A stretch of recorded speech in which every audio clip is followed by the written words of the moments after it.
अस्सलाम वालेकुम नाज़रीन, आप देख रहे हैं नुक्ता एतराज़। मैं हूं यशवीन जमाल। नाज़रीन, इस वक्त जब हम आपसे बात कर रहे हैं, बहुत ही अनफॉर्चुनेट खबर जो है वो कराची से आ रही है। शाहराह फैसल पर वाक़े कराची में पुलिस दफ्तर पर दहशतगर्दों की तरफ से हमला किया गया है। दस्ती बम और बम धमाकों की आवाज़ें जो है वो अभी तक रिपोर्ट की जा रही है।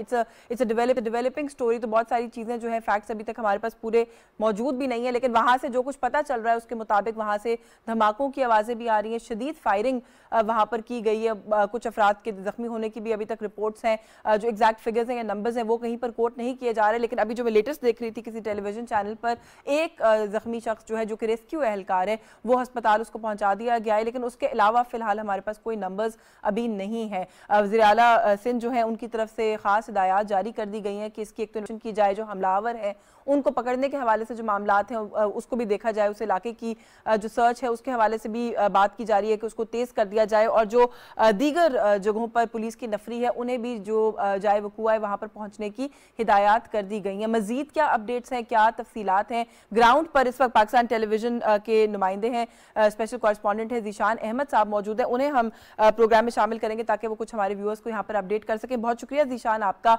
इस वक्त आप जहाँ पर मौजूद हैं, आई एम श्योर कि बहुत ज़्यादा इस वक्त वहाँ पे एक क्योटिक सिचुएशन होगी। थोड़ा सा आगाह कीजिएगा प्लीज़ कि क्या सूरत हाल है, अभी तक की जो अपडेट्स हैं वो क्या हैं? क्या कोई जख्मियों का या खुदा न खास्ता कोई हलाकतों की कोई रिपोर्ट इस वक्त आपके पास हतमी तौर पर है? जी, इस वक्त जो इब्तदाई तौर पर जो इतलात है हमारे पास जो जराये के मुताबिक से पहुंची हैं, खासकर क्योंकि अभी तक किसी ऑफिशियल से रब्ता नहीं हो सका, तो जराये के मुताबिक जो इतलात है उसमें जो है यानी शाहिदी के मुताबिक जो है कम से कम 4 से 5 दहशतगर्द जो है वो इस वक्त जिन्होंने वो अटैक किया है कराची पुलिस ऑफिस पे, जो कि कराची पुलिस ऑफिस जाके तमाम आईजी के दफातर मौजूद हैं। ये सदर के इलाके मौजूद है, सदर थाने से मुतसिल ये इलाका है और मेन शाहराह फैसल से भी मुतसिल ये इलाका लगता है। और इस वक्त जो है तमाम जो है वाकई नोटिस लेते हुए तमाम आईजी से तमाम से पूरे कराची से जो पुलिस तलब कर ली गई, पुलिस की भारी नफरी तलब कर ली गई। इसके अलावा रेंजर्स की भारी नफरी इस वक्त यहाँ पर मौजूद है, जो कि इस वक्त जो है बिल्डिंग को घेरे में लिया हुआ है। और कराची पुलिस ऑफिस की तमाम लाइटें जो है इस वक्त बंद कर दी गई हैं और उस वक्फे से जो है फायरिंग का जो है वो आवाजें जो है सुनाई दे रही हैं, फायरिंग का तबादला किया जा रहा है। इसके अलावा अभी तक धमाके की कोई आवाज उसके बाद से नहीं आई है। जो यानी शायदी जो कि पहले जो इब्तदाई इतलात थी उसके मुताबिक जो है कुछ धमाके भी हुए थे, लेकिन सब सिर्फ फायरिंग की आवाज जो वक्फे से वो आ रही है, जिसके बाद अंदाजा किया जा सकता है कि जो पुलिस है वो तमाम तर सूरत हाल पर काबू पाने में जो है वो बेहतरी की तरफ जा रही है। इस वक्त क्योंकि फायरिंग नहीं, आप कह रहे हैं फायरिंग की आवाजें आ रही है, तो फिर क्या ये is it safe to assume के जो हमलावर है वो अभी भी उस इलाके में फिर कहीं मौजूद है? ये एक्सचेंज ऑफ फायर फिर हो रहा है वहां पर जो इस वक्त आप सूरत हाल बता रहे हैं उसके मुताबिक? जी, उसके जो सूरत हाल है इस वक्त जो है तमाम तरह इलाके कॉर्नर ऑफ कर दिए गए। इस बिल्डिंग को चारों तरफ से जो है वो पुलिस और रेंजर्स ने घेर लिया है, इसके लिए बाहर जाने की राजी। अब जो 4 से 5 जो अफराद जो मशकूक अफराद जो कि जराये के मुताबिक हम कह सकते हैं उनको, तो वो इस वक्त बिल्डिंग के अंदर मौजूद हैं। तो वक्त से फायरिंग का जो है तबादला वो जा रहा है और बिल्डिंग के अंदर से इस तरह की फायरिंग की आवाजें आ रही हैं, जिससे हम अंदाजा कर सकते हैं कि जी पुलिस जो है वो काफी हद तक जो है इन पर काबू पाने में कामयाब हो गई। जिस तरह से पहले फायरिंग की सूरत हाल थी वो अब तो नजर नहीं आती, लेकिन पुलिस शाहराह फैसल को जो है बंद कर दिया गया। तमाम शहर की आमदोरफ्त जो है ट्रैफिक की आमदोरफ्त जो है दोनों तरफ से वो बंद कर दी गई है और तमाम चारों तरफ से जो है वो इसको कॉर्डन ऑफ कर दिए गए इलाके को। इसके अलावा रेस्क्यू टीमों और रेस्क्यू की एबी और शिफा की जो है वो एम्बुलेंसेज भी बड़ी तादाद में यहाँ पे पहुंच चुकी हैं ताकि किसी भी जख्मी एहलकार को जो है वो फौरन रेस्क्यू किया जा सके। बिल्कुल ठीक है। अच्छा, कुछ ये कोई 10-12 मिनट पुराना ही मेरा ख्याल है वो हुआ है, अगर if I am not wrong, तो अभी जो इनिशियल इत्तलात है उनके मुताबिक ये भी रिपोर्ट किया गया कि शायद बम धमाकों की आवाज भी सुनी गई है, तो थोड़ा सा उस पर भी अगर वजाहत कर दें। जी देखिए, ये कुछ भी कहना है अभी इससे कबल वक्त होगा, क्योंकि पुलिस इस वक्त रेस्क्यू ऑपरेशन में है और इस वक्त फायरिंग का तबादला जारी है। इस वक्त किसी भी हाई ऑफिशियल से हमने बात करने की कोशिश की, जावेद आला मोटो जो अजीज है तो उनसे भी बात करने की कोशिश की, लेकिन इस वक्त ऑब्वियसली इस वक्त ऑपरेशन में मसरूफ है तमाम तर, तो मीडिया से बात करना सब नागुज़ीर है। लेकिन यह है कि जैसे ही सिचुएशन थोड़ी बेहतर होती, सूरत हाल बेहतर होती, तमाम तर सूरत हाल जो बिल्कुल वाज़ेह हो जाएगी कि कितने दहशतगर्द आए थे, आया और किस तरह नौयत के थे, किस तरह से उन्होंने अटैक किया, किस तरह से घुसे। लेकिन यह है कि इस वक्त अभी कोई भी सूरत हाल को वाज़ेह तौर पर यकीन तौर पर कहना कबल वक्त होगा। बिल्कुल ठीक है। अभी जो सूरत हाल है उसके मुताबिक जो है पुलिस की कार्रवाई अभी जारी है और दहशतगर्दों पर जो है। बिल्कुल ठीक है। ज़ीशान, एक वजाहत और भी प्लीज आखिर में कर दीजिएगा कि ये पुलिस हेड ऑफिस है, इसके ऊपर भी क्योंकि मैंने 2-3 जगह पर मुख्तलिफ जो है वो अपडेट्स देखी, since it's a developing story, ये पुलिस हेड ऑफिस पर अटैक हुआ है? नहीं कि पुलिस हेड ऑफिस नहीं, कराची पुलिस चीफ ऑफिस है। तमाम आईजी पुलिस जो आईजी तमाम आईजी के दफातर इस ऑफिस में है। कराची पुलिस ऑफिस ये कहलाता है। हेड ऑफिस वो हमारा सदर उसमें लगता है, police Karachi police head office वो एक सेंट्रल पुलिस ऑफिस है, और ये कराची पुलिस चीफ ऑफिस का एक हेड ऑफिस है जिसमें तमाम आईजी के दफातर होते हैं। तमाम नफरी जो है यहाँ पर वो है। बिल्कुल ठीक है, हम एम्बुलेंस की आवाज़ें भी सुन सकते हैं आपके बैकग्राउंड से। बहुत शुक्रिया ज़ीशान आपका। हम आपसे रब्ता करेंगे दोबारा भी टू गेज की क्या है सिचुएशन ऑन ग्राउंड। जो मेहमान शख्सियात हैं तारुफ करवा के हम गुफ्तगू का आगाज़ करेंगे। जो एक अनफॉर्चुनेट अभी इंसिडेंट है कराची में, उस पर भी बात करेंगे। कुछ सियासी डेवलपमेंट्स हैं आज के दिन की, उस पर भी बात करेंगे। हमारे साथ प्रोग्राम में बात करने के लिए मौजूद है पाकिस्तान तहरीक इंसाफ से इस्लामाबाद स्टूडियोज़ में अब्दुल समद याकूब साहब ने हमें ज्वाइन किया। बहुत शुक्रिया सर आपका, आप तशरीफ लाए, आपने वक्त दिया। पाकिस्तान पीपल्स पार्टी से अहमद करीम कुंडी साहब ने हमें ज्वाइन किया। बहुत शुक्रिया सर आपका भी आपके वक्त के लिए। पाकिस्तान मुस्लिम लीग नवाज से इख्तियार वली खान साहब मौजूद है हमारे साथ। बहुत शुक्रिया इख्तियार वली खान साहब आपका भी, आपके वक्त के लिए। सर इख्तियार वली साहब, आप ही से गुफ्तगू का आगाज कर लूं। सर ये तो बड़ा कोई अनफॉर्चुनेटली ऐसा लग रहा है कि फिर से वो जो हम कोई पीछे शायद धकेले जा रहे हैं खुदा ना खास्ता, क्योंकि पेशावर से भी if I am not wrong आज सुबह बिल्कुल एक सिमिलर इंसिडेंट रिपोर्ट हुआ। गो के वहां पर वो इतने बड़े लेवल पर भी नहीं था और वहां से कोई अल्हम्दुलिल्लाह किसी किस्म का नुकसान जानी रिपोर्ट नहीं हुआ, लेकिन दस्ती बम फेंक के पुलिस स्टेशन में पेशावर में चमकनी के इलाके में, अगर मैं सही प्रोनाउंस कर रही हूँ, और फायरिंग भी की गई वहां जो थाना है उसके ऊपर। तो और फिर शाम में हम देख रहे हैं कि कराची से सिमिलर खबरें आ रही हैं। Thank you very much Yashveen. देखें ये इस तरह है कि गुज़श्ता तकरीबन आज से 15-16 माह कबल जब खैबर पख्तूनख्वा से आवाज़ उठी थी कि सवात के रास्ते में, सवात की पहाड़ियों पर और वज़ीरिस्तान में कुछ दहशत गर्दों को दाखिल कराया गया, उनके साथ इनकी कुछ तहरीक इंसाफ हुकूमत के कोई राज़ीनामे हुए, इन्होंने उनके कोई 100 बंदे रिलीज़ भी किए और इनको कहा कि आप आइए और आप आराम से यहाँ पे रहिए, और इनका एक मुआहदा सा हुआ था। उसके बाद फिर उन्होंने लोगों का अगवा करना शुरू किया और ये मामलात वहाँ से शुरू हुए थे। बल्कि मैं इसको कट शॉर्ट करूँ कि इस दहशत गर्दी को तहरीक इंसाफ की हुकूमत ने खुद इम्पोर्ट किया था। जिस दहशत गर्दी को ख़त्म करने के लिए रद्दुल फसाद और ज़रब अज़ब जैसे ऑपरेशन करने पड़े थे, तहरीक इंसाफ की हुकूमत उन बलाओं को खुद दोबारा लेके आई है। इमरान खान का प्रोग्राम ही यही था कि यहाँ से दहशत गर्दी पहले इस मुल्क, वो तो इस मुल्क को दिवालिया क्या बल्कि तोड़ने के प्रोग्राम पे आया हुआ था कि मुल्क डिफॉल्ट भी कर जाए। जैसे ही वो हुकूमत से निकलता है तो कहता है पाकिस्तान के 3-4 टुकड़े हो जाएंगे, पाकिस्तान डिफॉल्ट कर जाएगा। लेकिन इससे पहले कोई और तनकीद करे, मैं खुद ही डेविल्स एडवोकेट में खुद ही सवाल कर लेती हूँ कि इस वक्त हुकूमत पीडीएम इत्तेहादी जमातें जो दीगर दो हैं उसके साथ एक यूनिटी गवर्नमेंट है इन प्लेस और तकरीबन साल होने वाला है इस हुकूमत को इक़्तिदार में आए हुए। इस पॉइंट इन टाइम पर पाकिस्तान तहरीक इंसाफ पर इसको ब्लेम करना, इसके पीछे क्या बैकग्राउंड, आप व्हाई वुड यू से कि पीटीआई ने ये किया है? ब्लेम नहीं कर रहे हैं हम सिर्फ जो हकायक हैं उसको मंजर आम पर ला रहे हैं कि ये आज से 15-16 माह कबल हमने ये floor of the house assembly में ये बातें उठाई थी कि खैबर पख्तूनख्वा के वजीर आला ने अपनी जान बख्शी के लिए कोई 40-50 करोड़ रुपए का तावान अदा किया था, उनके अपने वजीरों, उनके अपने मुशीरों ने तावान अदा किया था। हम ये आवाज लगा रहे थे कि भाई ये तुम लोग कर क्या रहे हो, ये तो आप मुल्क की सलामती के साथ खेल रहे हो। आज मियांवाली में, पंजाब में, पेशावर में, कराची में अभी ये जो ताज़ा वाक़या इस वक्त रूनुमा हुआ है, विच इज़ वेरी मतलब अनफॉर्चुनेट एंड वेरी सैड। तो इस तरह की चीज़ें पाकिस्तान की सॉवरेनिटी, पाकिस्तान के अमन के साथ तहरीक इंसाफ ने जिस तरह पाकिस्तान की मईशत के साथ खिलवाड़ किया था, इसी तरह उन्होंने पाकिस्तान के अमन के साथ भी खिलवाड़ किया है। और ये जो हालात हैं इससे किसी तौर हम इनको बरी जमा करार नहीं दे सकते। चलिए मैं समझ आपको जरा गुफ्तगू में शामिल कर लूं। सर बहुत अनफॉर्चुनेट खबर कराची से आ रही है और लेट्स ऑल्सो होप इन वहाँ से किसी किस्म का ज़्यादा नुकसान इंशाल्लाह रिपोर्ट ना हो, लेकिन अभी एक ऑन गोइंग सिचुएशन है। अभी आपने हमारे नुमाइंदे की बात भी सुनी। ये जो अमन अमान की सूरत हाल है, इंसिडेंट से आज सुबह पेशावर में होना, फिर कराची में होना और पहले भी 1-2 पेशावर में तो और भी बहुत सीरियस हमने देखा कि रिसेंटली एक सानिया हुआ। How do you look at it? ये एक वेव है जो फिर से सर उठाती हुई नजर आ रही है। दहशतगर्दी इटसेल्फ एक ऐसा सब्जेक्ट है कि जिसको समझने की जो है वो बहुत ज़्यादा ज़रूरत होती है। समझने की इस हवाले से कि आप ब्लेम गेम में या मेरे से अगर आप बाइस्ड हैं या मेरे पॉलिटिकल ओपोनेंट, आप बड़ी आसानी से मैं PMLN के ऊपर इल्ज़ाम लगा दूं, लेकिन ये इस तरीके से होता नहीं है। ये दहशतगर्दी देखें, वंस दहशतगर्दी एक तो पॉलिसीज़ का नतीजा होती है, या आपके एक्सटर्नल फैक्टर्स या आपके नेबर्स, या वो तो एक अलग चीज़ हो जाती है। लेकिन जब दहशतगर्दी भले किसी की गलत पॉलिसी का भी नतीजा क्यों ना हो, मगर काउंटर टेररिज्म के ऊपर जो है वो कोई इख्तलाफ नहीं हो सकता। जहाँ पे सिक्योरिटी फोर्सेस जो है वो ऑपरेशंस कर रही हो तो हम वहाँ पे इख्तलाफ नहीं कर सकते, वहाँ पे हम यही कहेंगे कि हम उनके साथ खड़े हैं। अब मसला ये है कि ये जो दहशतगर्दी जो एक टारगेट जो उन्होंने चूज़ किया हुआ है वो है इस वक्त पुलिस, क्योंकि पुलिस शायद उनके लिए इस वक्त सॉफ्ट टारगेट इसलिए है कि ये रिटेलिएट कर रहे हैं, ये एक रिएक्शनरी मैयर हो सकता है उनके लिए, क्योंकि जब आप कोई ऑपरेशन ऑनगोइंग ऑपरेशन चल रहा होता है तो जहाँ पे वल्नरेबल होते हैं वहाँ पे आपको वो ज़रूर हिट करते हैं। और हिट करने के लिए हम ये कहते हैं कि वो जब टारगेट चूज़ करते हैं, जब पहले उन्होंने जो हमारे दिफाई टारगेट चूज़ किए थे उसमें एक्सटर्नल फैक्टर्स की सपोर्ट ज़रूर होती है, क्योंकि उनको टारगेट आइडेंटिफाई करने में उनकी ये कैपेबिलिटी नहीं होती। लेकिन बहरहाल इससे हट के जब जहाँ बात ये आ जाती है कि आप तहरीक इंसाफ के ऊपर इल्ज़ाम लगा रहे हैं, देखें जो अमेरिका जब छोड़ के जा रहा था तो वो उस वक्त 20 साल बाद ये उस वक्त हमारी गवर्नमेंट थी कि जिसमें वो छोड़ के जा रहा था।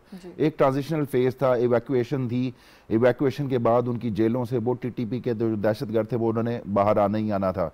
अब जब वो बाहर आ गए, जब वो आज़ाद हो गए, तो आपने उनको किस तरीके से डील करना है, वो आपको ये तो अंडरशूट सी बात ही, चाहे वो नून लीग के दौर में ये जो आपका वो नेबर्स में जो कुछ हो रहा है, डेवलपमेंट हो रही है, उनके दौर में होती है, हमारे दौर में होती। आप कह रहे हैं उसका यही इम्पैक्ट होता, मगर उस वक्त जब हमारे दौर में हुई तो हमने यही बार बार जो हमें इल्ज़ाम लगाया जाता है, हमने कहा इन्हें एंगेज करें, हमने इन्होंने आके ना उन्हें एंगेज किया। देखें ये गलती सिर्फ टेररिज्म के उसके ऊपर नहीं है।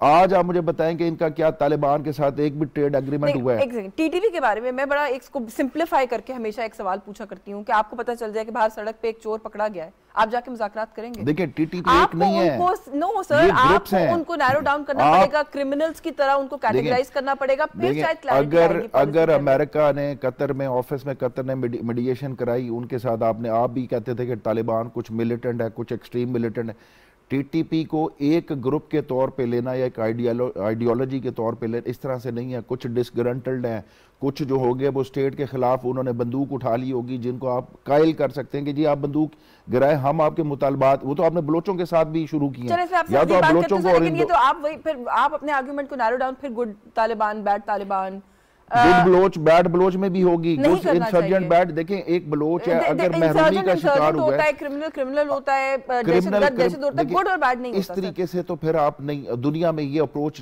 टुवर्ड्स ये कि अगर आप किसी को नेगोशिएट करके वापस ला सकते हैं, स्ट्रीम लाइन में ला सकते हैं, जैसे आपने बलोचों को पहाड़ों से, तो हमारी हिस्ट्री चली आ रही है कि पहाड़ों से नीचे उतारा। मैं जरा कुंडी साहब को गुफ्तगू में शामिल कर लूं, I will come back to you with this question, क्योंकि ये चले वली साहब या कुंडी साहब तो एक पॉलिटिकल पर्सपेक्टिव से बात करते होंगे, मैं आपसे एक इंडिपेंडेंट सवाल करना चाहती हूँ प्योरली बेस्ड ऑन हाउ वहां पे वो लोग रीग्रुप हुए हैं, क्योंकि ये भी एक क्रिटिसिज्म अब आ रहा है कि उनको बड़ी स्पेस दी गई है रीग्रुपिंग के लिए, और अब ये सारा कुछ हमें फेस करना पड़ रहा है। हमें बेसिकली हमने टीटीपी के साथ डायरेक्टली नेगोशिएट नहीं करना था। टीटीपी को जो जिस अम्ब्रेला के तहत वो है डायरेक्ट तालिबान। अब हमें तालिबान के साथ हमें एक अच्छी नेगोशिएशन होनी चाहिए थी। हमने वहाँ पे क्या, अभी जो इंसिडेंट हुआ है ये एक रिएक्शन था, एक रिस्पॉन्स, उन्होंने वो रिटेलिएट किया जी, खालिद खुरासानी को वहाँ पे असैसिनेट किया गया। देखें जब आप कोई एक्शन, जब हम कोई भी मैंने का ऑपरेशन कर रहे होते हैं, उसमें मेंटली हमें प्रिपेयर्ड रहना होता है कि हम जहाँ पे वल्नरेबल होंगे वो हमें हिट करेंगे। चलिए इसे बात करते हैं। अहमद कुंडी साहब मौजूद है प्रोग्राम में, बहुत शुक्रिया सर आपका, आपने प्रोग्राम में आज हमें वक्त दिया। अगेन आपसे पहले राय ही लेना चाहती हूँ सर, सुबह पेशावर में एक चीज हमने देखी, कराची में एक मामला हमने देखा, ये ऐसा लगता है कि ये तो फिर अगेन ये कोई एक चेन जो है ना, वो रिएक्शन नजर आ रहा है कि कभी कहीं बड़ा इंसिडेंट होता है, कहीं छोटा इंसिडेंट होता है, लेकिन ये मामलात अब हम देख रहे हैं कि दोबारा से सर उठाना शुरू हो गए हैं। इस सूरत हाल पर आप क्या कहेंगे? इख्तियार वली साहब तो ये कहते हैं कि ये पीटीआई की गवर्नमेंट थी और ये अब उसका नतीजा हम भुगत रहे हैं जो उनकी गलत पॉलिसीज थी। शुक्रिया यास्मीन, बड़ा अहम मौजू के ऊपर आपने बात की है। मेरे ख्याल में मेरी आवाज बड़ी क्लियर आ रही होगी आपके पास। जी जी जी अहमद साहब आपकी आवाज आ रही है, बिल्कुल मैं आपको सुन सकती हूँ।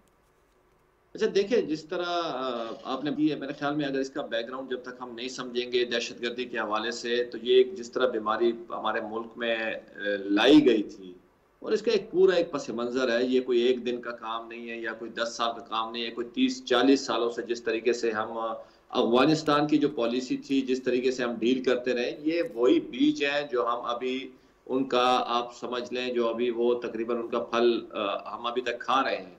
मेरे ख्याल में ये जो ब्लेम गेम है पॉलिटिकल लोग एक दूसरे को कर रहे हैं, मेरी अपनी ज़ाती राय है, मेरी ज़ाती राय से आप लोगों को इख्तिलाफ भी हो सकते हैं। मेरे ख्याल में अफगानिस्तान की जो पॉलिसी है इसके हवाले से पॉलिटिकल लोगों को इतनी एक्सेस नहीं है। इख्तियार वली साहब ने भी फ्लोर पे बातें की हैं, मैंने भी बातें की हैं। ये चीज़ें जो दोबारा आप देख रहे हैं बदकिस्मत वाक़यात है, चाहे आज पेशावर में हुए चाहे कराची में हुए, लेकिन हम तकरीबन पिछले 1.5-2 सालों से पीट रहे हैं। जो खैबर पख्तूनख्वा में लॉ एंड ऑर्डर की सिचुएशन इतनी वर्स्ट हो चुकी है जिसके ऊपर मतलब है हुक्मरानों को सोचना चाहिए। मैं सिर्फ दो बातें करूंगा। सबसे पहले अलमिया ये है जो हम समद साहब ने जो बात की है, मैं ये कहूंगा हमारी जो पीटीआई से जो मेरा जो जाती इख्तिलाफ है वो ये है, इनकी क्लैरिटी नहीं है इस हवाले से। ये हुकूमत के वक्त जिस वक्त बैठे हुए जैसा कि इनकी प्रोविंशियल और फेडरल गवर्नमेंट थी, इन्होंने कोई क्लियर स्टांस नहीं लिया। हमारे सूबे में वाकयात होते रहे, वज़ीर आला और उसकी काबीना उन वाकयात के पीछे छुपते रहे हैं, कोई ये फ्रंट पे नहीं आए, क्लैरिटी नहीं थी। दूसरा मेरा अपना ज़ाती ख्याल है, हमारे जितने भी रियासत के इदारे हैं, चाहे वो पार्लिमान है, चाहे वो अदलिया है, चाहे वो इंतजामिया है, चाहे वो सिक्योरिटी फोर्सेस है, हमने एक नेशनल एक्शन प्लान बनाया था जी। एक बड़ा बदकिस्मत वाकया हुआ था आर्मी पब्लिक स्कूल का, जो कि दुनिया में शायद इसकी कोई तारीख नहीं है और बहुत अफसोसनाक वाकया हुआ था। लेकिन मुझे आप बताएं उसका क्या आपने नतीजा निकाला, उसकी जुडिशियल जो इंक्वायरी हुई थी उसका क्या नतीजा निकला, उधर आपने फिर उसके बाद जो मिलिट्री कोर्ट्स बनाए उसमें क्या रिजल्ट्स निकले, उसके बाद जो हमने वहां पे जो पॉइंट्स पे तमाम जमातों ने इत्तेफाक किया था क्या उनके ऊपर अमल दरामद हुआ, ये आज एक सवालिया निशान है जिसपे पीपल्स पार्टी बड़ी क्लियर है जो उसके ऊपर अमल दरामद होना चाहिए। रिट ऑफ द गवर्नमेंट जब तक आप नहीं करेंगे, जब तक आपकी क्लैरिटी नहीं होगी, तो ये तो बदकिस्मत वाकयात होते रहेंगे और मुझे मुस्तकबिल करीब में भी कोई बड़े सानियात नजर आ रहे हैं। बिल्कुल ठीक है, मुझे एक ब्रेक का कहा जा रहा है। कुंडी साहब ब्रेक से वापस आते हैं। थोड़ा सा जो आपने नेशनल एक्शन प्लान वाली बात की इस पर भी बात करते हैं। अभी जो एक सीरीज ऑफ हमें ये इवेंट्स और इंसिडेंट्स दिखाई दे रहा है, इसको लेकर भी मिल बैठने की बात हमने सुनी थी और पार्टीज कॉन्फ्रेंस की हमने बात सुनी थी, उसका क्या हुआ इस पर भी बात करते हैं। इस ब्रेक के बाद हमारे साथ रहिए।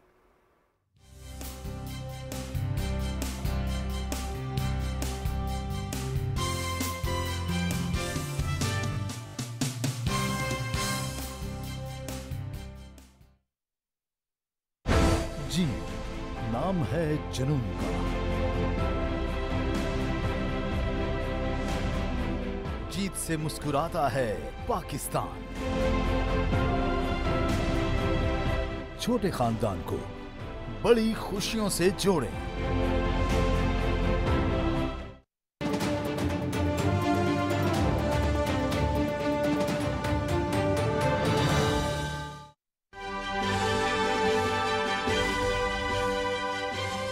सियासत, मईशत, उसको संभाला देने के लिए पीडीएम, इत्तेहादी जमात, पीपल्स पार्टी, आप आ तो गए, अब क्या करें? सियासत और मईशत का आजकल नहीं, पुराने जमाने से चोली दामन का ताल्लुक भी है। लाजिम मंजूम है, लाजिम मंजूम है। यार जी बिल्कुल, मैं तो ये समझता हूँ कि तुर्की और पाकिस्तान एक जैसा सोचता है हमेशा। तो और तुर्कियों ने हम हर मुश्किल वक्त में पाकिस्तान का भी साथ दिया है। आज इस बरस उसकी क्या सूरत हाल होगी? मईशत की वजह से अब ये सूरत हाल तकरीबन 12 लाख के करीब पैकेज जाता है। कौन सा? सरकारी। वो अब भी कहते हैं, इशारा भेजते हैं और दरख्वास्त करते हैं कि वही इदारा फिर से उन पे यकीन कर ले। कौमी इदारों को बदनाम करना, अपनी सियासत के बहन छड़ाना, ये जुल्म है। और हमारे मजहब हकायक पर मबनी मजहब है। इस्लाम एक साइंटिफिक दीन भी है। जेल भरो तहरीक, कितनी जेलें भर जाएंगी? हम खुद रोना रोते हैं कि मुझे बचाओ, मुझे बचाओ।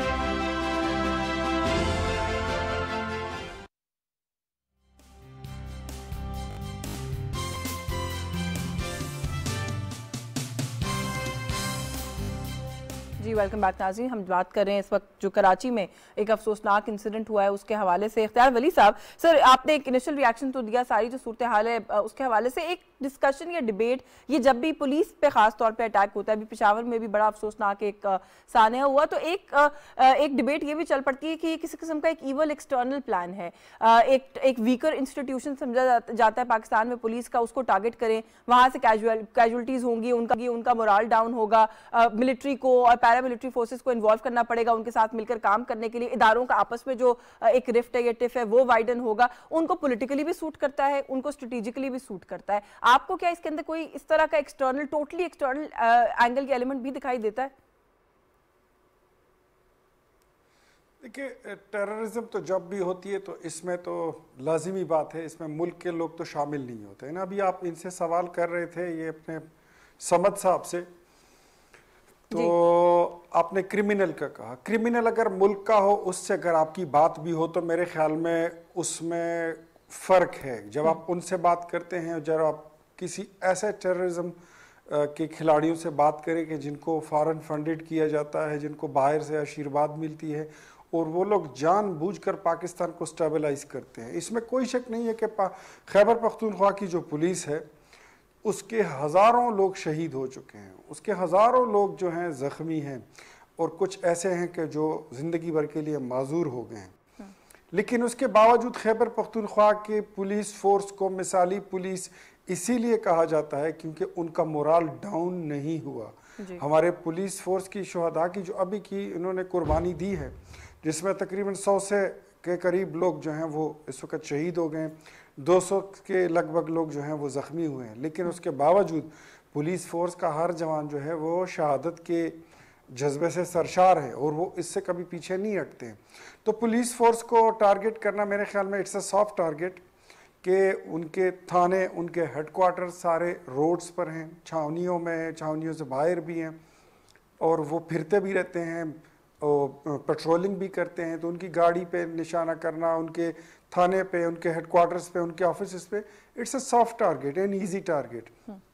लेकिन जो बात आप कर रही थी, इससे पहले मेरा भाई कुंडी भी कह रहा था, अहमद करीम कुंडी भाई, तो इस बात को हमने बारहा सूबाई असम्बली के फ्लोर पे उठाया था कि वज़ीर आला साहब आप अपनी पोजीशन वाज़े करें, महमूद खान साहब आप किसके साथ खड़े हैं, आप खैबर पख्तूनख्वा और पाकिस्तान के अवाम के साथ खड़े हैं या आप टेररिज्म के साथ खड़े हैं। वो उसका जवाब नहीं दे पाए। हमने वज़ीर आला साहब से इतना भी पूछा कि आपके बारे में सुनने में आ रहा है कि आपने अपनी जान बख्शी के लिए 50 करोड़ रुपए का तावान अदा किया है, क्या ऐसा है? उन्होंने ना उसकी तरदीद की और ना ही उसकी तस्दीक की। तो इसका मतलब क्या हुआ? इसका मतलब यही हुआ, समद साहब, मेरे ख्याल में बात बड़ी आसान है कि कुछ तो है जिसकी पर्दादारी है। जानबूझ के पाकिस्तान और खैबर पख्तूनख्वा बिलखुसूस उसके हालात को और उसकी स्टेबिलिटी को डिस्टेबलाइज करने के लिए यही किया गया। जहाँ तक बात हम करते हैं नेशनल एक्शन प्लान की, तो ज़रब अज़ब, रद्दुल फसाद जैसे ऑपरेशन जो भी थे, ये नेशनल एक्शन प्लान पर अमल दरामद ही था और उस पर अमल दरामद होने के बाद फिर इस सूबे में, पूरे मुल्क में, बलूचिस्तान में, सिंध में, पंजाब में, कश्मीर में, सारे मुल्क में अमन आ गया था। लेकिन डेलिबरेटली आज से करीबन कोई लगभग 1.5 साल का जब दोबारा इन चीज़ों को इंपोर्ट किया गया था अफगानिस्तान से, उनके साथ मुआहदे हुए थे, वहाँ से ये चीज़ दोबारा उठी है। अब इस वक्त इमरान खान जब मुल्क की मुईशत भी उन्होंने उसको भी वेंटिलेटर पर डाल रखा हुआ है, पाकिस्तान के अमन को भी उन्होंने एट स्टेक रखा हुआ है, ऐसे हालात में जेल भरो, जेब भरो, पता नहीं क्या क्या चीज़ें, मतलब ऐसी इनकी हर बात जो होती है वो ऐसी बात होती है कि मतलब उससे पाकिस्तान की मैं समझ साहब से सवाल और पूछ रहा हूं, कुछ पॉलिटिकल ये जो आप बातें कर रहे हैं कमेंट लेते हैं, क्योंकि जेल भरो के ऊपर भी जो है खान साहब के बड़ा दिलचस्प जो है वो जवाब दिया। समझ साहब, ये जो इस वक्त सारी सूरत हाल है, मैं जो अभी ब्रेक पे जाने से पहले नुक्ता छोड़ा था, ऑल पार्टीज कॉन्फ्रेंस की का जिक्र चला, आप लोगों को अयाज सादिक साहब ने रिकॉर्ड पे आके कहा कि इन्विटेशन भेजा गया है, बड़ा ही टका सा जिसको कहते हैं ना जवाब दे दिया पीटीआई ने कि हम नहीं आएंगे। पेशावर के सानिया के बाद एपेक्स कमेटी का इजलास होता है, प्योरली पेशावर इंसिडेंट के ऊपर है, पाकिस्तान तहरीक इंसाफ को बुलाया जाता है, आप लोगों ने उसमें शिरकत नहीं की। आपको नहीं लगता कि कुछ चीज़ों को बियॉन्ड पॉलिटिक्स होना चाहिए। ये इंसानी जानें इन्वॉल्व है, मुल्क का अमन अमान इन्वॉल्व है। देखें, ये तो अंडरस्टूड सी बात है कि जब पॉलिटिकल इंस्टेबिलिटी इतनी ज़्यादा हो जाए तो हम भी vulnerable as a nation vulnerable हो जाते हैं किसी भी किस्म की टेररिज्म के ऊपर, या इवन जो भी को हमारे दुश्मन जो भी उनके एजेंडा है वो नेचुरली हम वो हो जाते हैं। अब क्योंकि टेम्परेचर इतना हीटअप हो गया है कि जहाँ पे आप एक तरफ तो दहशतगर्दी के मुकदमात जो हैं वो हमारे ऊपर हो रहे हों, खान साहब के ऊपर हो रहे हों, तारीखों पे तारीखें हो रही हों, मगर हकीकी दहशतगर्द जो है वो अपने काम ददनाते फिर रहे हो या जिस तरीके से वो काम कर रहे हैं।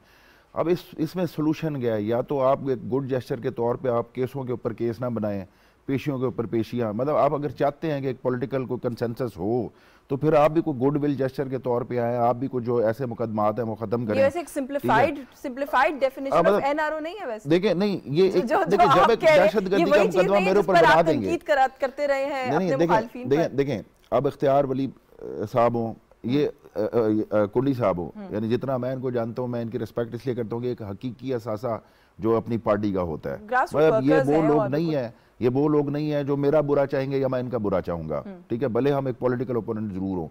अब इसी तरीके की जो एक हमांगी जो है ना वो चंद जो बहुत ही अग्रेसिव किस्म के हमारे जिस तरीके से वहाँ से आती हैं बातें और यहाँ से निस्तर चलाए जाते हैं, या फिर एक पता नहीं कौन इनको मशवरा देता है कि मुकदमे के ऊपर मुकदमा कर दो, उसको तो जमानत दे दो, जिसने जो असैसिन है जिसने अटेम्प्ट किया उसको आप जमानत दे दें, मगर आप एक बंदे को इतना उलझा दें कि कोई भी शख्स मतलब अगर आप उसको। हुकूमती जमातों को सर गिला है कि हमारे लोग जो है वो सालों सालों जेल में रहे, आपके लोग जो हफ्तों में बाहर आ जाते हैं, आपको गिला है कि पकड़ा ही क्यों? देखें नोयत में फ़र्क है। अगर आप मुझे मेरे ऊपर मुकदमा बना दें दहशतगर्दी का, जो जज फ़ौरन ही फारिग कर देगा, जज देखे कि जी ये एक फेक मुकदमा है, गलत जो इंटेंशन है, गलत इंटेंशन के ऊपर अगर आप मुकदमात बनाएंगे, सियासी मुकदमात बनाएंगे तो वो तो ख़त्म ही होने हैं।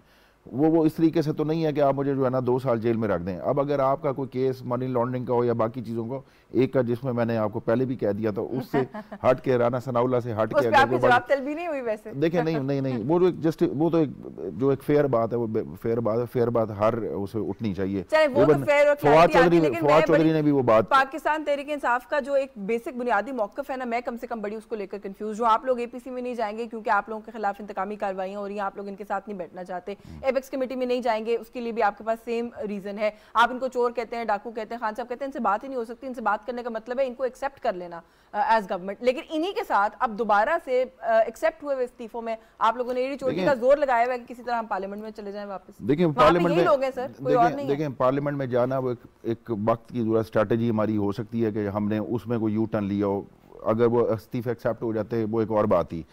लेकिन अभी जो मैं ये कहना चाह रहा हूँ कि देखें एक चीज़ है कि आप ना तो इलेक्शन की डेट दे रहे हैं, ठीक है, ये वो टैक्टिक्स, आप डिलेइंग टैक्टिक्स भी बाकी चीज, आपने मुल्क को ऐसा सट्टेबाजी के ऊपर लगा दिया हुआ है कि जब से आपकी हुकूमत आई है कि आज डॉलर के ऊपर सट्टा लग रहा है, आज आपको आर्मी चीफ के ऊपर एक्सटेंशन के ऊपर स्पेकुलेशन है ना कि क्या होगा, बस होगा नहीं होगा, आज ये होना है कि नहीं होना, स्टॉक एक्सचेंज, डॉलर रेट, किसी की जमानत का फैसला, किसी की जमानत आप 300 बढ़ा दें और 300 से आप 290 पे ले आए तो ये बेहतर होना था ना होगा। लेकिन ये इतनी इंस्टेबिलिटी और अनसर्टेनिटी किसी को भी सूट नहीं करती, किसी शख्स को सूट नहीं कर सकती कि जी आप रोज उठ के या तो किसी के आज शेख रशीद की जमानत होगी, आज नहीं होगी, आज फलां किस साफी को उठाया जाएगा, किसको डाला जाएगा, कौन सा, यानी कि आपने थ्रू आउट एक जो चीज है ना, मैं कुंडी साहब से सवाल पूछ लेती हूँ वैसे, लेकिन ये कि आपकी गुफ्तगू से, खान साहब की गुफ्तगू से समझ में यही आता है कि या हम हैं और हमारी पॉलिटिक्स है, उसके ऊपर अगर हमारे इंटरेस्ट को सर्व नहीं करेंगे तो फिर कोई बात नहीं हो सकती। मुझे कम से कम ये समझ आया। मैं आपसे दोबारा पूछती हूँ अगले राउंड में। कुंडी साहब आपने सुना है जो समझ साहब कह रहे हैं, सिंस आप भी पाकिस्तान पीपल्स पार्टी से हैं, इत्तेहादी हुकूमत का हिस्सा है पाकिस्तान पीपल्स पार्टी, वो कहते हैं जी इस तरह तो नहीं बात होती ना, आप लोग दहशतगर्दी के मुकदमात एक तरफ बना रहे हैं, हमारे लोग उठा रहे हैं, दूसरी तरफ आप कहते हैं कि आके बैठे बात करते हैं। अहमद कुंडी साहब आपको मेरी आवाज आ रही है सर? जी अभी आ रही है जी। जी सर, आवाज पूरी नहीं। जी मैं सवाल दोबारा पूछ लेती हूँ। यहाँ पे भी समझ साहब गुफ्तगू कर रहे हैं, वो ये कहते हैं कि ऑल पार्टीज कॉन्फ्रेंस में हमें साथ बैठने की बात करते हैं, एपेक्स कमेटी में साथ बैठने की बात करते हैं, एक तरफ हमारे लोगों को उठा रहे हैं, इंतकामी कार्रवाइयां कर रहे हैं, इस तरह तो फिर बातचीत नहीं होती ना।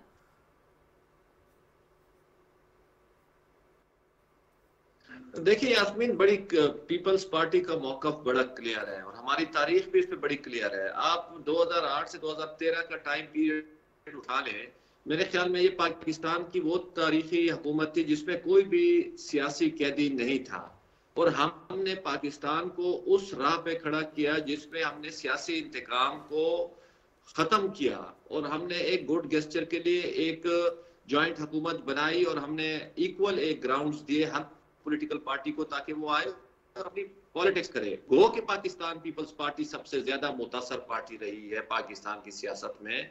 मैं सिर्फ अपने तहरीक इंसाफ के भाइयों को सिर्फ इतना कहना चाहता हूं, जो इनका ख्याल शायद ये जो पाकिस्तान 2013 में बना है और उसके बाद से शुरू हुआ है। पाकिस्तान की तारीख 1947 से शुरू होती है और आज तक है। पाकिस्तान में ये सियासी गालम गलोच की जो तारीख है, या बगावत के जो मुकदमे हैं, या गद्दारी के जो मुकदमे हैं, ये 47 से चले आ रहे हैं और लग रहे हैं। पाकिस्तान पीपल्स पार्टी पे हमें एज अ पॉलिटिकल वर्कर इसलिए फख्र है, हमारे साथ इतना बड़ा सानिया हुआ 27 दिसंबर, लेकिन 2007 का, लेकिन बीबी मोहतरमा बेनज़ीर भुट्टो शहीद हुई, लेकिन उसके बावजूद भी हमारे को चेयरमैन आसिफ अली जरदारी साहब ने पाकिस्तान खपे का नारा लगाया, और हमने एक पॉलिटिकल कंसेंसस बिल्ड किया, और 18वीं तरमीम की सूरत में जिसकी अक्कासी आज भी पाकिस्तान की सियासी तारीख में मौजूद है।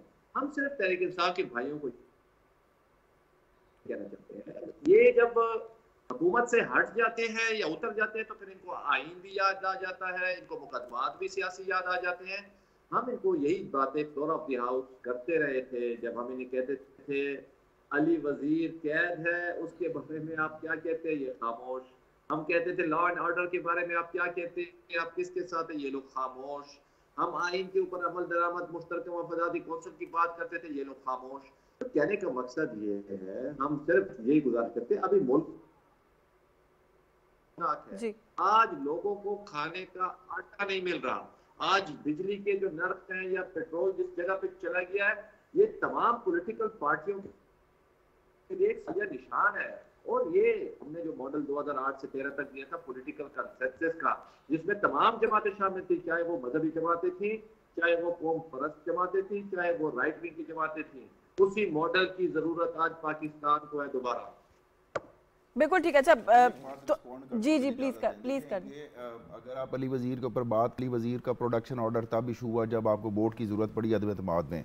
10 महीने 11 महीने होने के बावजूद, आपका स्पीकर होने के बावजूद, आप मुझे बताएंगे आपने कितने प्रोडक्शन नए पाकिस्तान में वो अंदर चले गए, ये पॉइंट है डिबेट करने का। इनको छोड़े, ये तो पुराने पाकिस्तान वाले हैं ना, ये तब्दीली वाले नहीं है। तब्दीली वाले आप वोटर वो अली वजीर का नाम ले रहे थे। आपके स्पीकर ने कितने प्रोडक्शन ऑर्डर इशू किया कि जितने सेशन हुए, क्या कोई एक सेशन था जिसमें अली वजीर ने शिरकत की हो? मैं बिल्कुल, देखिए मैं उस पर डिबेट नहीं करी, मैं तो आप लोगों से सवाल कर रही हूँ कि अली वजीर साहब को अगर वो इस्तेमाल ना करे तो आप भी ना करें। सर, आप लोगों के दौर में वो अंदर गए और ऐसा गए कि पता ही नहीं चला कहाँ गए। तो मेरा ख्याल है कि ये तो वो शायद ना इनके बस में है ना हमारे बस में। ये अब आप लोग कहते हैं, बिल्कुल पहले आप नहीं कहते थे। नहीं, हमने तो पूरी कौम को बावर करा दिया है क्या बावर कि कितना हमारे बस में होता है और कितना नहीं होता। नहीं, ये जो आपने किया ना, वो क्या है, वो हारा हुआ शख्स जो होता है ना, जब इकतदार नहीं चला गया, सब कुछ चला गया, उसके देखिए वो हारे देखें, बेनजीर को कंडीशनल इकतदार मिला था, बेनजीर निकाली गई, लेकिन लोग अवाम नहीं निकली। भुट्टो फांसी पे चढ़ गया, कुर्बानी दे गया, लेकिन अवाम नहीं निकली। अगर आज हमारे साथ अवाम निकल आई है, कहाँ निकली है वैसे अवाम, ये भी पूछते मैं आपसे। मैं इख्तियार वली साहब से जो वो कमेंट ले लूँ। सर, ये क्यों इंतकामी कार्रवाइयाँ कर रही है आपकी हुकूमत? ये अभी समझ साहब ने भी गिला किया, खान साहब ने कहा, कुरैशी साहब ने कहा कि आप लोग एक तरफ हमारे लोगों को उठा रहे हैं, गिरफ्तार कर रहे हैं, दूसरी तरफ साथ मिलकर बैठने की बात करते हैं। एक तो इस पर कॉमेंट करते हैं, दूसरा ये भी कहिएगा कि आपके ख्याल में खान साहब की गिरफ्तारी कहीं ना कहीं ऑन द कार्ड्स है? उनके वकील ने बड़ी वजाहत से कहा है कि उनके डॉक्टर ने इजाजत नहीं दी है, वो गिरफ्तारी नहीं दे सकते। देखें, एक तो समद साहब कह रहे हैं ना कि ये लोग गुड वेल जेस्चर में जो हैं तो ये केसों पे केस, तारीखों पे तारीख और मुकद्दे पे मुकद्दमा बनाना ये बंद कर दें। मैं इनसे ये पूछता हूँ कि अभी आपने भुगता ही क्या है? अभी तो आप 107 और 506 के मुकद्दमा देख रहे हैं। आप याद करें आपने राना सनाउल्लाह के साथ क्या किया था। आपने तो उसके साथ 16 किलोग्राम मनशियात लिख दी थी। आप याद करें आपने तो एहसन इकबाल पे फायरिंग करवा दी थी। याद करें आपने मरियम नवाज शरीफ को उसके बाप की मौजूदगी में किस तरीके से और किस जिल्लत आमेज तरीके से अरेस्ट करवाया था जब वो मुलाकात के लिए गई हुई थी अपने वालिद से मिलने के लिए। याद करें कि आपने शहबाज शरीफ को किस तरह बुलाया था नेब के जरिए और किस तरह फिर उसको अरेस्ट करवाया था और कितने साल वो अंदर रहा। फिर आप याद करें कि आपने ख्वाजा साद रफ़ीक और ख्वाजा सलमान रफ़ीक को 2-2 साल किस तरह कैद में रखा था। आप 2-2 और 3-3, 4-4 दिन की हवालात खा के निकल के आते हो, रोने लग जाते हो। सारे आपके इतने आंसू, इतनी तो दुल्हने भी मैंने रोते हुए नहीं देखी जितने आपके लीडरों को और आपके वजीरों को मैं रोते हुए देख रहा हूँ। आप कमाल की बात करते हैं। अभी तो आपने आर्टिकल 6 नहीं देखा, अभी तो आप पे आर्टिकल 6 लगा नहीं है, अभी तो आपने रियासती जबर देखा ही नहीं है। मैं आपके सामने बैठा हूं, मैं इस जमहूरियत, जिस जमहूरियत में आपका इमरान खान वजीर आजम बना था और उसमें बड़े अजीब किस्म के लोग वजीर मशीर बन गए थे, मैं उस जमहूरियत के लिए मैं 14 जेलें काट चुका हूं। ये मेरी उंगलियों के 3 नाखून निकाले गए हैं, मेरी 4 उंगलियां 8 जगहों से तोड़ी गई हैं। हम ऐसे जबर से निकले हैं, रोए नहीं है, हमने सर नीचे करके ना, हमने सिसकियां नहीं ली। आप पे अभी जबर हुआ ही नहीं है। आप पे आपने अभी कानून का और रियासत का और हुकूमत का जो जो जो जो जबर होता है ना, वो अभी आपने उसकी आपने झलक भी नहीं देखी है। तो आप ये अच्छाई समझे कि इस वक्त पीडीएम के में शामिल तमाम लोग वजीर आजम शहबाज शरीफ से ये मुतालिबा करते हैं और शिकवा करते हैं, शिकवे के साथ मुतालिबा करते हैं कि आपने मालम जबा के चोरों को अभी तक क्यों नहीं पकड़ा, आपने बीआरटी के चोरों को अभी तक क्यों नहीं पकड़ा, आपने खैबर पख्तूनख्वा के बिलियन ट्रीज जो 75% जमीन पे मौजूद ही नहीं है, इनके चोरों को क्यों नहीं अंदर किया। रावलपिंडी का जो रिंग रोड स्कैंडल है और जिसमें 25 से 30 अरब रुपए का स्कैम हुआ है, उनके चोरों को आप क्यों नहीं अंदर करते हैं? क्यों नहीं अंदर करते? ये सवाल तो फिर है ना, अगर आप लोगों के पास इतनी लंबी चार्जशीट है तो फिर क्यों नहीं करते सर? मैं बताता हूं आपको। फराह गोगी और उसका जो हस्बैंड है, वो जो फ्रंट मैन और फ्रंट वोमेन थे इमरान खान के, उन पे आपने अभी तक हाथ क्यों नहीं डाला? वो एफआईए ने उनको बुलाया हुआ तो है, मेरा ख्याल आज या कल, पर वो है नहीं पाकिस्तान में। हमारी मैं बताता हूं आपको यशवीन, अगर आप थोड़ा सा हौसला रखें। जी जी, आपको भी मेरे ख्याल में जल्दी है। नहीं मैं बिल्कुल जल्दी में नहीं। मियां शहबाज शरीफ साहब का उनका प्लान ये है और उनकी जो अवलीन तरजीह है वो ये है कि मुल्क की जो इकोनॉमी है, जिसको इमरान खान 25-26 हज़ार अरब रुपए मकरूज करके गया है, जो 72 सालों के कर्जे के बराबर का कर्जा है, तो हमने इस मुल्क की मईशत को, इसकी डायरेक्शन ठीक करनी है। जो इस वक्त हमने अपने पॉलिटिकल स्टेक्स, ये पीपल्स पार्टी, जमीयत, एएनपी, मुस्लिम लीग नून, एमक्यूएम, सब इसमें शरीक हैं और ये हम पॉलिटिकल स्टेक जो है उसकी वो कॉस्ट जो है वो हम पे कर रहे हैं। तो ये हमारी जो अवलीन तरजीह है वो मुल्क की बका है, मुल्क की इकोनॉमी की सर्वाइवल है, पाकिस्तान को डिफॉल्ट से बचाना है। अगर हमने जबर और जुल्म करना होता तो मेरे ख्याल में इस वक्त तहरीक इंसाफ का कोई नाज़म लेवल का बंदा भी बाहर नहीं होता। इस वक्त मुल्क के हालात क्या हैं, और इमरान खान जो है पहले जेबें भरने में लगे हुए थे, अब कहते हैं जी हम जेलें भरेंगे। खुद तो चूहे की तरह बिल में जाके छुपा हुआ है, लोगों को कहता है आप गिरफ्तारी दे दो। इतना डरपोक शख्स है, मैं कहता हूँ ये खुद। अच्छा, आप अगर आपने जेल ही भरनी है, आपने गिरफ्तारी देनी है, तो फिर आप जमानत कबल गिरफ्तारी और ट्रांजिटरी बेल के लिए क्यों दरखास्तें दिए जा रहे हो? तो आगे बढ़ो, अपनी मर्जी से गिरफ्तारी देना चाहते हैं। चले, गिरफ्तारी देता है। मैं बिल्कुल आपकी जानिब बात हूँ कि जब भी आपने गिरफ्तारी वाली बात की, इस पे थोड़ा सा सर समझ साहब, पाकिस्तान तहरीक इंसाफ, अभी आप लोग आजकल की आइन की बड़ी अच्छी जो है ना वो एक्सप्लेनेशन जो डेफिनेशंस में देखती हूँ पीटीआई की तरफ से आ रही होती हैं, जो खुद को सूट करता है वही डेमोक्रेसी होती है, वही कानून होता है, वही आइन होता है। 2 दिन एक अदालत जो है वो बुलाती रही खान साहब को इन पर्सन समन करती रही कि आप आ जाएं, आपकी प्रोटेक्टिव बेल हो जाएगी। खान साहब ने हिल के नहीं दिया, खान साहब नहीं गए। देखिए, सबसे पहले तो मैंने इख्तियार वली साहब की इतनी लंबी तकरीर सुनी और एंड में जो उन्होंने कमेंट किया वो भी उनकी मजबूरी। अच्छा चले, आपने रिस्पॉन्ड कर मेरे दोस्त इख्तियार वली साहब की मजबूरी इसलिए थी कि जाहिर बात है कि टॉक शो में आए और उन्होंने भी अपनी जो है ना वो क़यादत को ये बताना है कि मैंने वैसे मैंने सुना ये पाकिस्तान तहरीक इंसाफ में होता है, शाम को जरा अकाउंटेबिलिटी होती है, बताएं क्या फर्क रखना चाहते हैं तो फिर फर्क रखे ना, तो फिर वो एक उस पे ना आ जाए। देखिए, इख्तियार वली साहब ने जेलें अगर तो सियासी उन्होंने कोई मुशक्कतें इसलिए की हैं कि सियासी कुर्बानियाँ दी हैं, तो बीइंग एक पार्टी का कारकुन मैं रिस्पेक्ट करता हूँ कि कोई भी सियासी वर्कर जो होता है, अगर उन्होंने ये कहा कि हमें हवा भी नहीं लगी, तो वो चक्की मैंने ज़रूर काटी है जो राना सनाउल्लाह ने काटी है। उसके बाद हमने 25 मई को और उससे पहले जो बुकता है या जो रातें हमने जो है ना छुप के गुजारी हैं कि आपने हमारे कितने कारकुनान और लीडरों को, आफ्ताब जहांगीर के घर अब अभी जिक्र कर लेते हैं, उसके घर पे आपने दावा बोला, मेरे पास वीडियो पड़ी हुई है कि उसकी बच्चियां जो बेटियां वो रो रही हैं और उनकी बाबी हमारी कि जिस तरीके से सिंध पुलिस ने दावा बोला, ये सिर्फ पंजाब पुलिस की बात नहीं थी, हर एक MNA के घर में या हर एक नाजिम के घर में जिस तरीके से आप घुसे हैं, जैसा कोई कश्मीर में जो है वो कोई इंडियन फौज आ जाती है वो। और हमारा यही कहना था कि यार गिरफ्तार करके ले जाएं, ये थोड़े ये इस तरीके से ये जुल्म हुआ है, और उसकी अगर ये मजम्मत नहीं करते तो फिर मेरा नहीं ख्याल कि कोई ऐसी सियासी अमांगी या कोई ऐसा हो सकता है। जब बात आ जाती है, देखें, जब आप कहते हैं कि अपोजिशन में बहुत सारी चीज़ें ऐसी होती हैं कि जब आपको कोई भी हमारा पॉलिटिकल कल्चर या डायनेमिक्स ऐसे हैं कि हमें आइन की जो बालादस्ती है वो भी और सिविलियन बालादस्ती भी अपोजिशन में ज़्यादा याद आती है, वो ज़्यादा समझ एक फितरतन बात है कि आइन की बालादस्ती भी, क्योंकि जब आइन के मुताबिक चीज़ें नहीं हो रही।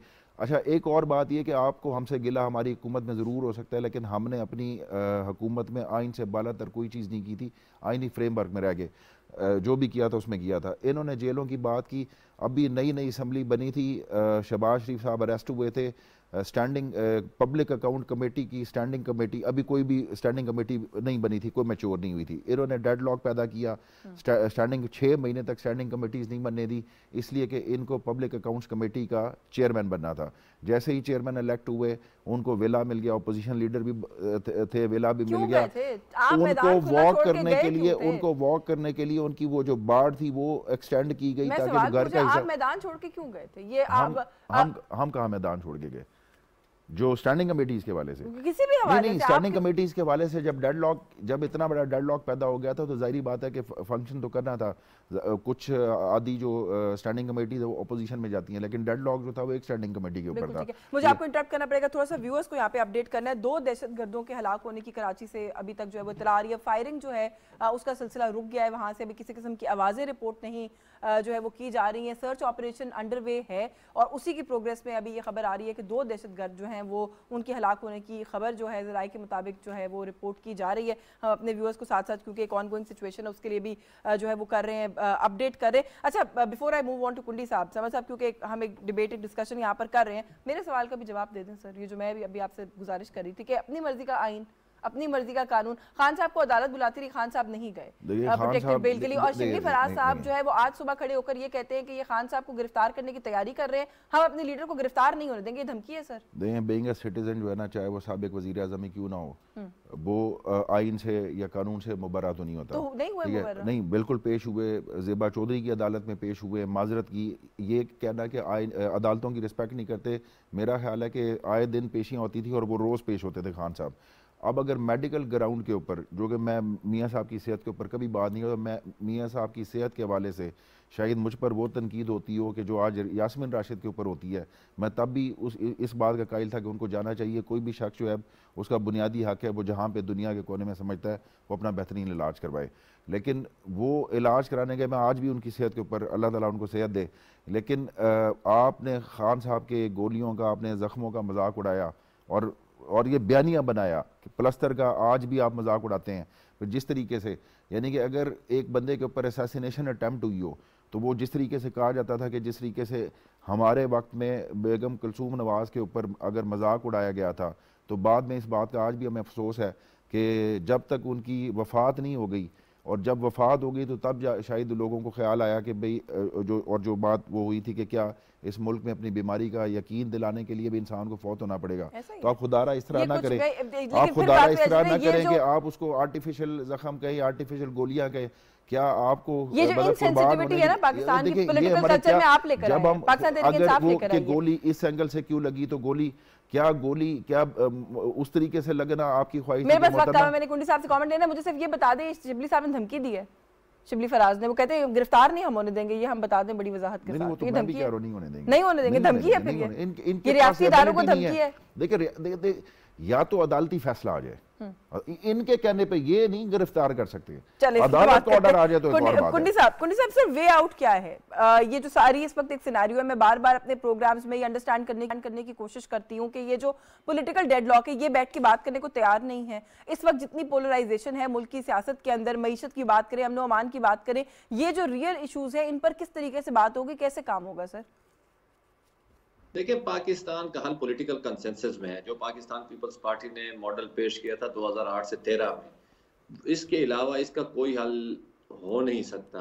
आप अगर देखें इस टाइम मुल्क जिस सूरत हाल पे पहुंच चुका है, मैं पहले भी गुजारिश कर चुका हूँ, लोगों के पास इस टाइम खाने का आटा नहीं है। अगर हम यही इलेक्शन खेलते रहेंगे और एक के ऊपर गाली और दूसरे के ऊपर गाली और गद्दारी और बगावत के मुकदमे, मेरे ख्याल में पब्लिक इस टाइम बहुत मुश्किल हालात में है। महंगाई अरूज पे पहुंच चुकी है और तमाम पॉलिटिकल जमातों को चाहिए बैठ के इसके हल के लिए एक डायरेक्शन तय करें, जिसमें सबसे बड़ी जिम्मेदारी जो है वो तहरीक इंसाफ की है, जिन्होंने इस मुल्क में पोलराइजेशन पैदा की है, इस मुल्क में गालम गलोच और सियासी इंतकाम की सियासत को हवा दी है। हमारी गुजारिश कीजिए हैसियत एक सियासी वर्कर के, इस टाइम पाकिस्तान तहरीक इंसाफ के चेयरमैन के ऊपर बहुत बड़ी जिम्मेदारी है। इस मुल्क को इन बहरानों से निकालने के लिए उनको बैठना पड़ेगा। वो तालिबान से तो बात करने की बात करते हैं और अपने मुल्क के डायरेक्शन को ठीक करने के लिए वो किसी के साथ बैठने को तैयार नहीं है। वो कहते हैं मैं अगर कुर्सी पे बैठूं तो ठीक है, अदरवाइज ना मैं आइन मानता हूँ, ना मैं कानून मानता हूँ, ना मैं किसी इदारे को मानता हूँ, जो कि बहुत एक अफसोसनाक बात है। बिल्कुल ठीक है, आइन कानून आप कह रहे हैं कि वो कहते हैं कि नहीं मानते, जो कि अफसोसनाक बात है। एक वन लाइनर कमेंट सर आखिर में इसी बात पर आप भी कर दीजिएगा कि ये जो रियल इश्यूज हैं इन पर कैसे काम होगा, कब काम होगा, कोई तरीका है थोड़ी सी पोलराइजेशन, थोड़ा सा सियासी दर्जा हरारत उसको कम करने का? देखिए, इसमें मैं अहमद भाई की बात को मैं एंडोर्स करता हूँ। सबसे ज़्यादा जो जिम्मेदारी पड़ती है वो पीटीआई के और इमरान खान के कंधों पर पड़ती है। अगर वो समझते हैं कि उन पे लगाए गए ये इल्ज़ामात गलत हैं कि वो इसराइली एजेंडे पे काम कर रहे हैं, अगर उन पे ये इल्ज़ाम गलत है कि मदीना की रियासत का नारा उन्होंने गलत लगाया था, अगर वो समझते हैं कि उनको इंडिया और अमेरिका ने और पता नहीं कहाँ कहाँ से फॉरेन फंडिंग इसीलिए मिली थी कि वो पाकिस्तान में डिस्टेबलाइजेशन करेंगे और पोलराइजेशन पैदा करेंगे, उन्होंने पाकिस्तान की तकसीम का एजेंडा वो लेकर आए थे, वो पाकिस्तान को डिफ़ॉल्ट करने का एजेंडा लेकर आए थे, तो अगर वो साबित करना चाहते हैं कि ये तमाम इल्ज़ामात उन पर गलत हैं तो he should behave like a political force. Imran Khan should behave like a political Democrat leader.